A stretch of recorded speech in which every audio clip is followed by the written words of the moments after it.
Two fortresses, the pioneer four-motored bomber, in the air since 1935. Steamroller construction, weight about 25 tons, speed better than 300 miles an hour, range 2,100 miles. Piped oxygen for the crews and turbo superchargers for the air-cooled engines.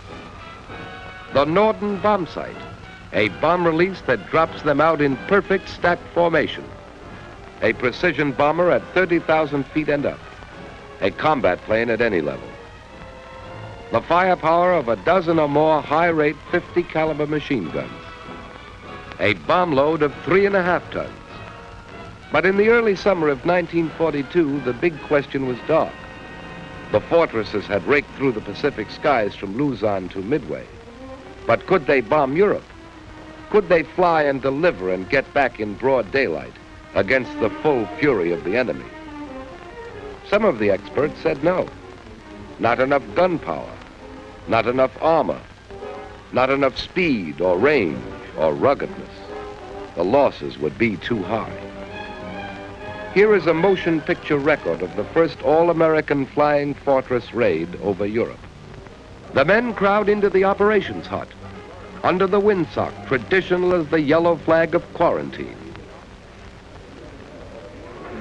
This is the briefing, the final how, where, when, and why of the raid.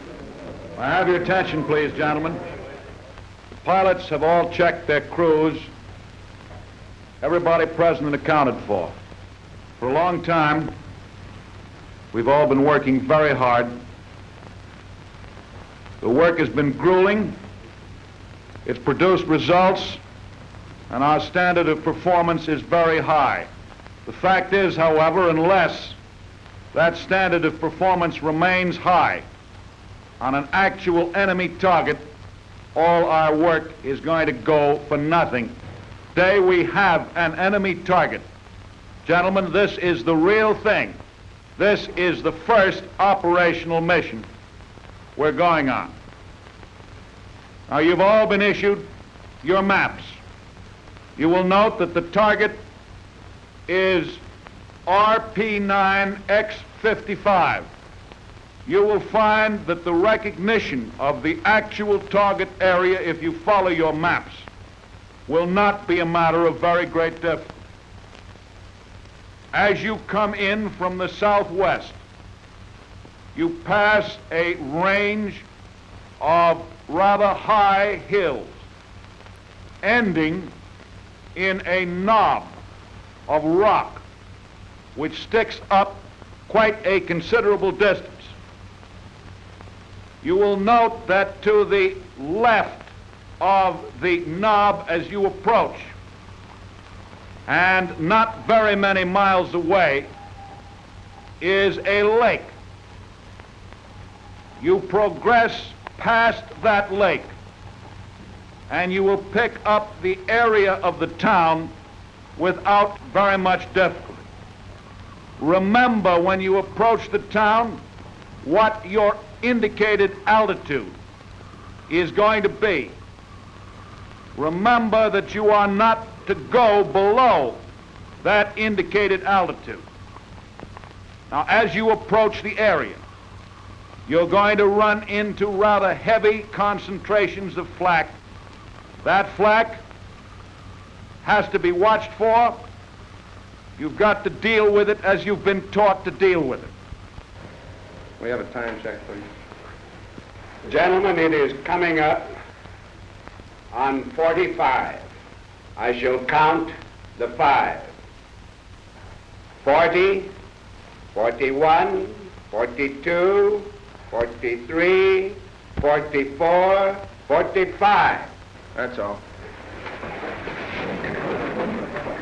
That's all right.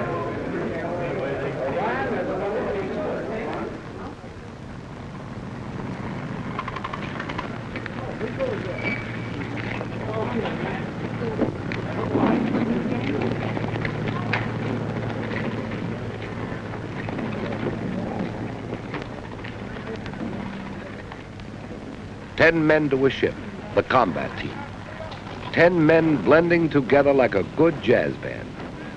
Pilot and co-pilot, bombardier, navigator, engineer, radio man, photographer gunner, waist gunner, ball turret gunner, and tail gunner.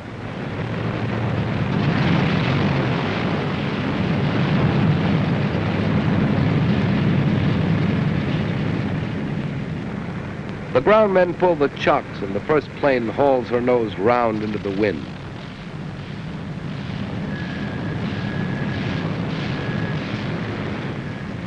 The others behind her, following each other like a herd of elephants out of a water hole.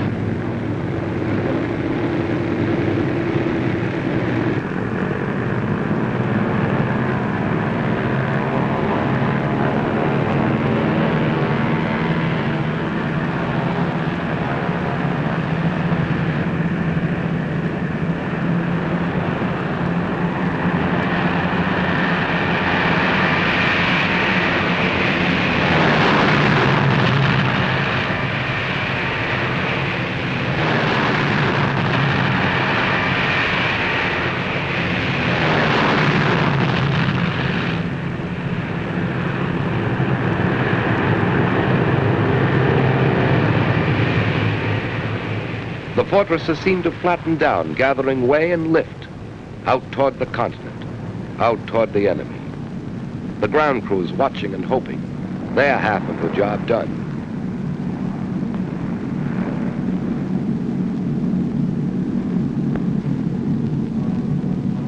Now the ship's at operating altitude, squared away on course in formation.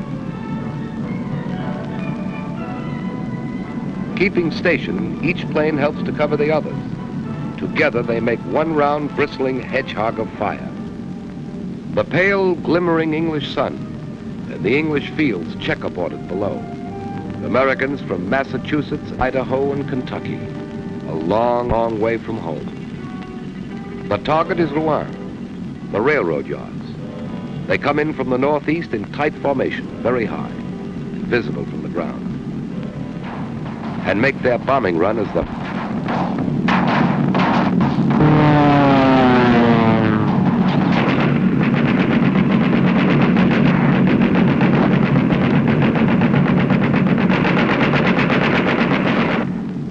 all away, the bombardiers shout.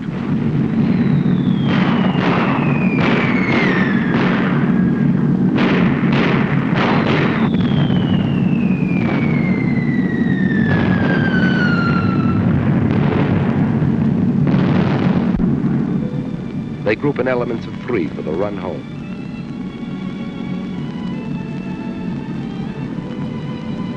Mission accomplished. All B-17s return safely.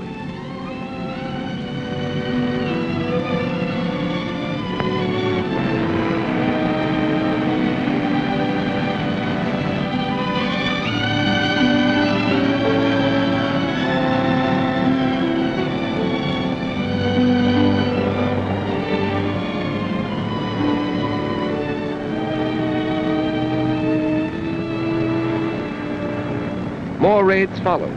August 19th, 1942. B-17s over Nazi fighter base at Abbeville in support of Dieppe raid. Aerodrome and fuel tanks fired. Buildings razed. Return with full complements. Mission accomplished. August 21st, 1942. 11 B-17s without fighter escort attacked over North Sea by 25 Focke-Wulfs 190s. 3 enemy fighters destroyed. 9 more probably destroyed or damaged. 1 fortress pilot killed. Co-pilot wounded. August 27th, September 7th, October 5th. A fortress named Phyllis attacked by 40 Focke-Wulfs, 2 engines out of commission. A third later failed over the channel. 3 shell holes in rudder, 3 more in stabilizers. Controls partly shot away. Landing gear smashed. 200 holes in fuselage, but Phyllis came home. October 10th, more than 500 United Nations planes, 100 or more fortresses bombed locomotive and steel works at Lille. 4 bombers failed to return. American bomber crews credited with at least 48 German planes, probably 38 others, damage to 19 more. Mission accomplished. mission accomplished. Mission accomplished. In the Philippines, at Midway, in New Guinea, in the Solomons, over France, over Germany, over Italy and North Africa, out over the Pacific and the Indian Ocean, the North Sea and the Mediterranean, America's flying fortresses are blasting new patterns of victory.